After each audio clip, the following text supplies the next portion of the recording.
ቶንኮሱ ድሮ ቆንጆ ነበርካ ነገሮች አደበቁኝ። ኧረ ታስታውቃለህ ራሱ እንትን ነው ትንሽ ራሴን መደበቅ እፈልጋለሁ ውበቴ እንዳታወቅ። ኧረ ከዛ ብዙ ሰው ለትዳር ጠየቀኝ። አንተ ብዙ ሰው እሺ አንድ ቀን ስንቆጥር ወደ ብዙ ናቸው። ከዛ ይሄ ልጅ አሉ እሺ ይሄ ልጅ ሞዴል ነው አሉ። ኧረ እውነት ከዛ በቲቪ ቀረጹ። እሺ ሲቀርጡኝ በቃ በየሀገሩ ሰው በኔ ምክንያት አበደ።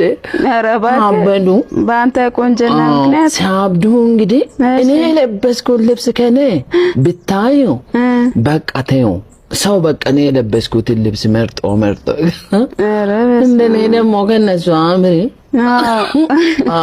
ምን ታደርገዋለህ? በቃ ይሄ ፀጉሬ ራሱ እንደዚህ እኔ የገዛው ጫማ ራሱ በቃ እኔ እንደገዛው በውድ መሸጥ ጀምራሉ ሱቆች።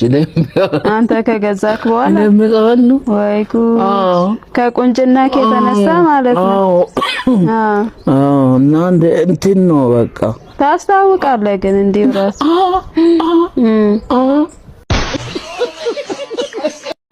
ናስቲ የቤት ክራይ አይሰጠኝም እንዴ አንተ? የቤት ክራይ አይሰጠኝም? ቤት ክራይ? አዎ። እሺ ችግር የለውም። 300 ብር አለሽ? አዎ አለኝ። ስጪኝ እስኪ እመልሳለሁ ብድር። እሺ ይሄው እንካ። አመሰግናለሁ። ችግር የለውም። እንትን እያሰብኩ ነበር እኔ ራሴ። አዎ ብር ጎደለኝ። ብር ጎደለኝ። ለምንድን ነው የጎደለ? የለኝ እንትን ብሎኝ ይኸው ሞላ። ይኸው ሞላ። ምኑን ነው የሚሞላ? ይኸው በቤት ኪራዩ እንዴ የ300 ለብቻ ነው የምሰጠኝ። የቤት ኪራይ ጨምሬልሽ እዚህ ውስጥ አይደል ያንቺ 300 ይኸው ቤት ኪራዩ ላይ ጨምር ሞላ። እኔም አንቺም በቃ ከዕዳ ነፃ ነን። ያጂው ኧረ እባክህ 300 ብር አለብህ አሁን የተቀበልከኝ።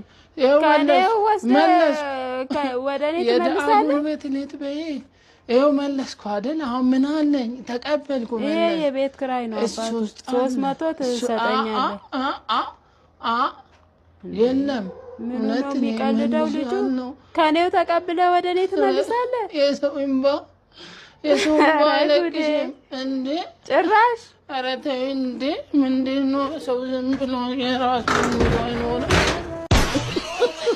እንዴ? ተንኮሱ ስራ ጀመርክ እንዴ?